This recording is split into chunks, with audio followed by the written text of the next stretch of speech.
बोलो जयकारा बोल मेरे श्री गुरु महाराज की जय। ये शाली गुरुमुखो जो सद्गुरु पर आश्रित होते हैं उन सेवकों को कोई भी दुख नहीं व्यापता। वे आठों पहर आनंद में रहते रहते हैं। जिस प्रकार दूध की झाद के कलाएं बढ़ती जाती है,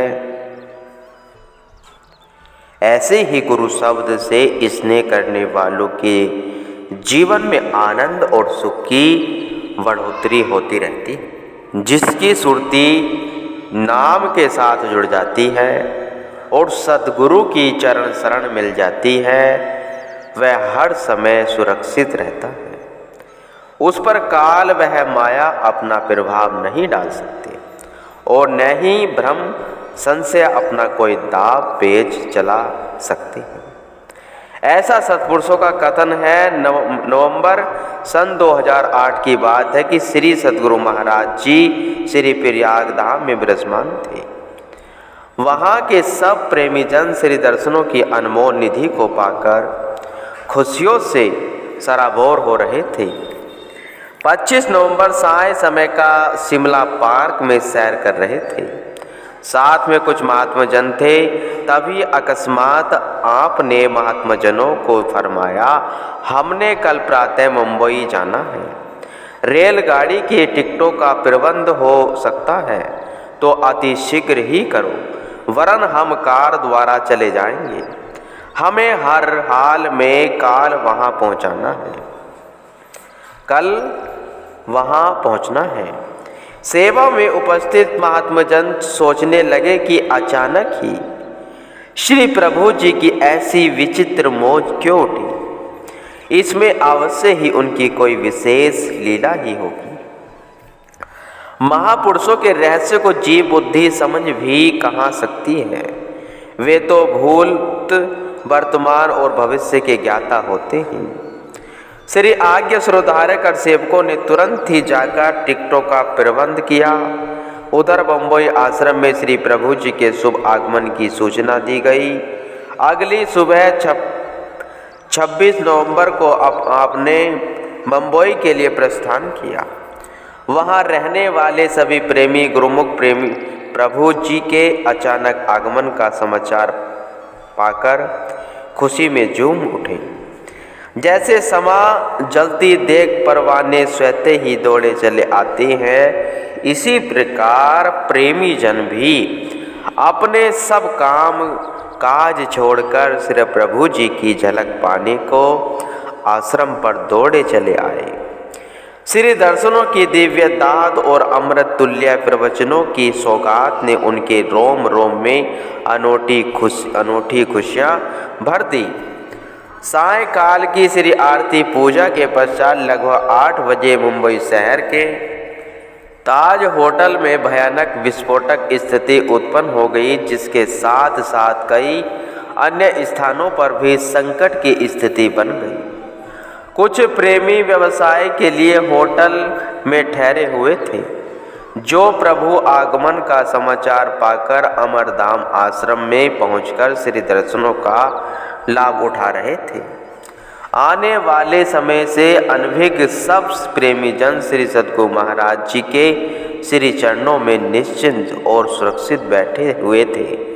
जिस प्रकार माता पिता अपने बच्चों को कभी अहित होता नहीं देख सकते और सदैव अपने तन पर कष्ट उठाकर उनके पालन पोषण की संभाल करते हैं, आज त्रिकालदर्शी महाप्रभु जी ने भी मुंबई में कृपा फरमाकर अपने प्रेमी गुरुमुखों को अपनी असीम कृपा के साए में सुरक्षित कर उनकी जान की रक्षा की। उन्हें विनाशकारी परिस्थितियों से उबारा। केवल यही नहीं, आपकी उपस्थिति ने उस समय पूरे मुंबई शहर का कितना संकट टाला, कितने लोगों को काल का ग्रास बनने से बचाया, कितनी जान माल की रक्षा की, यह सब महापुरुषों के अतिरिक्त और कौन जान सकता है। वरन उस समय मुंबई शहर का दृश्य ही कुछ और था। रात्रि में हुए यह भयानक दुर्घटना प्रातःकाल जब प्रत्येक व्यक्ति की जुहा पर चर्चा का मुख्य विषय बनी, तो गुरुमुखों को यह सुखद एहसास होते हुए भी देर न लगी कि भक्त सल महाप्रभु जी ने अकस्मात ही मुंबई कृपा करने का कार्यक्रम क्यों बनाया था। संत दयाबाई जी भी सत्पुरुषों की दयाद्रता को उजागर करते हुए कथन करती है, या जग में कोहू है नहीं गुरु सम दीन दयाल, शरणागत को जाने के भले करते प्रतिपाल। संत सत्पुरुषों के समान इस संसार में कोई भी दयावान नहीं है। वे ही जीव के सच्चे हितैषी और मीत होते हैं। सद्गुरु ही अपने शरणागत शिष्य की प्रतिपल रक्षा एवं संभाल करते हैं। महाप्रभु जी प्राय विदेश यात्रा के लिए मुंबई एयरपोर्ट से ही प्रस्थान करते थे। एक बार आपको सेवकों के संग विमान के द्वारा मुंबई से मानेटियल की ओर जा रहे थे।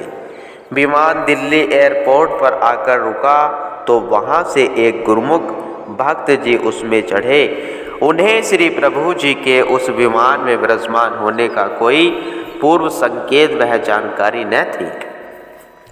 सीट को लेकर भक्त जी की कोई समस्या थी, इसलिए वह आवेश में आकर विमान कर्मचारियों से बहुत ऊंचे और रुखे स्वर में बात करने लगे। विमान में बैठे सभी व्यक्ति का ध्यान बरबस ही उस ओर आकर्षित हो गया। श्री प्रभु जी ने पीछे मुड़कर देखा तो पता चला कि उधम मचाने वाला वह व्यक्ति एक गुरुमुख था। कुछ ही समय पश्चात जब भक्त जी की दृष्टि श्री गुरु महाराज जी की सेवा में रहने वाले महात्मा शब्द प्रेमानंद जी पर पड़ी, तो वह कौतूहलवश उनसे पूछने लगे कि क्या श्री गुरु महाराज जी भी इसी विमान में विराजमान हैं। महात्मा जी ने कहा, हाँ, श्री सद्गुरु महाराज जी आगे वाली सीट पर विराजमान हैं। वे तेजी से उस ओर बढ़े और श्री गुरु महाराज जी के चरणों में शीश झुकाकर हाथ जोड़कर बड़ी विनम्रता से विनय करने लगे।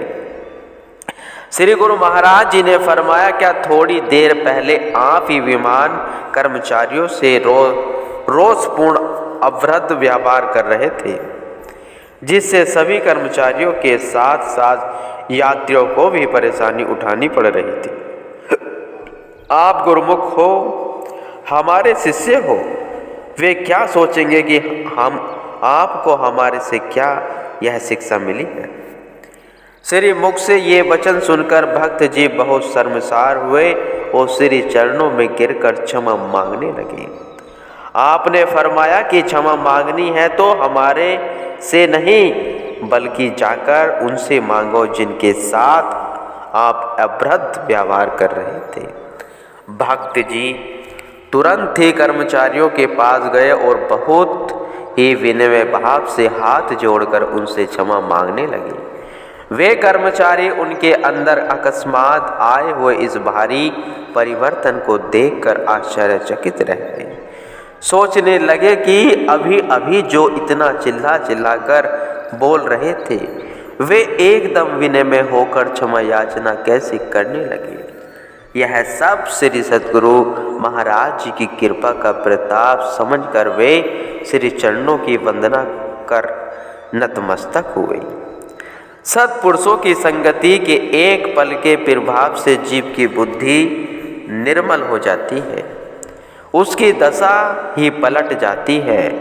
संत दयाबाई जी भी इस बात पर समर्थन करती हुई अपनी वाणी में वर्णन करती है, साध संग जग में बढ़ो जो करे जाने कोए, आधो छिन सत्संग को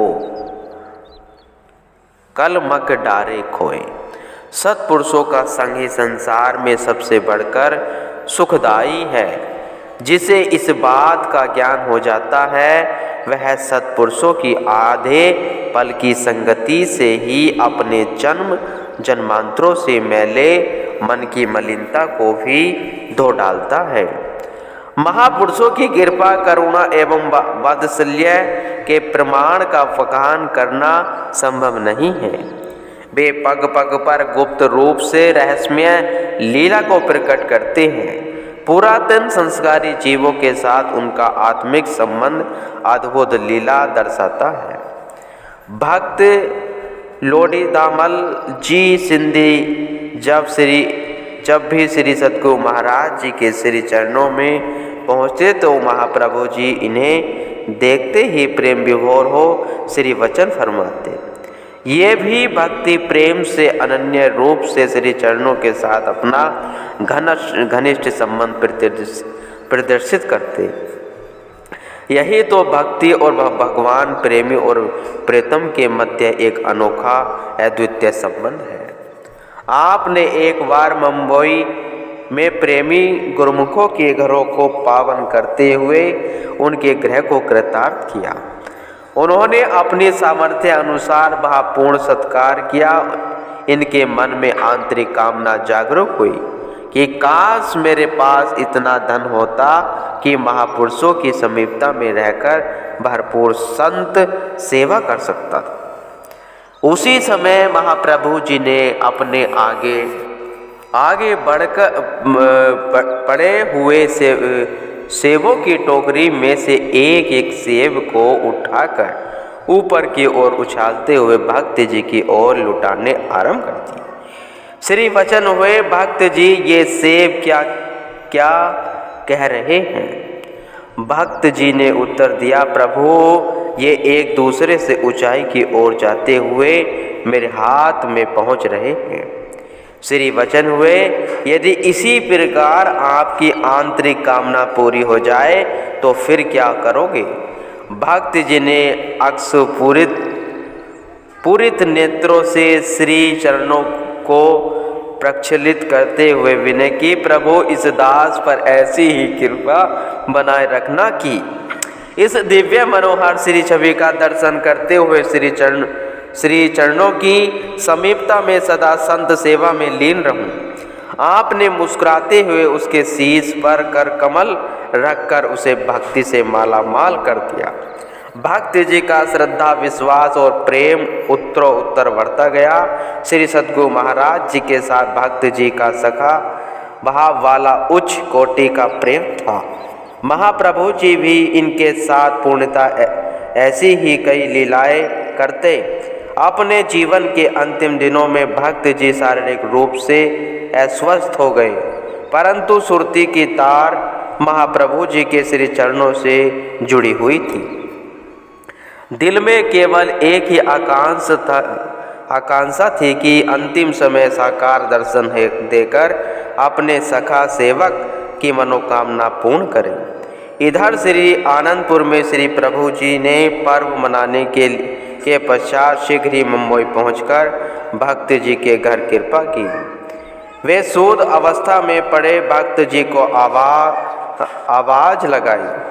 भक्त जी ने आंखें खोली और श्री दर्शन की प्यारी छवि को हृदय मंदिर में बसाते हुए मन ही मन आभार जतलाते हुए आंखें मूंद ली और श्री प्रभु जी के प्रस्थान के पश्चात सुरती को श्री चरणों में लीन कर अगले दिन ही दिन देह त्याग दी।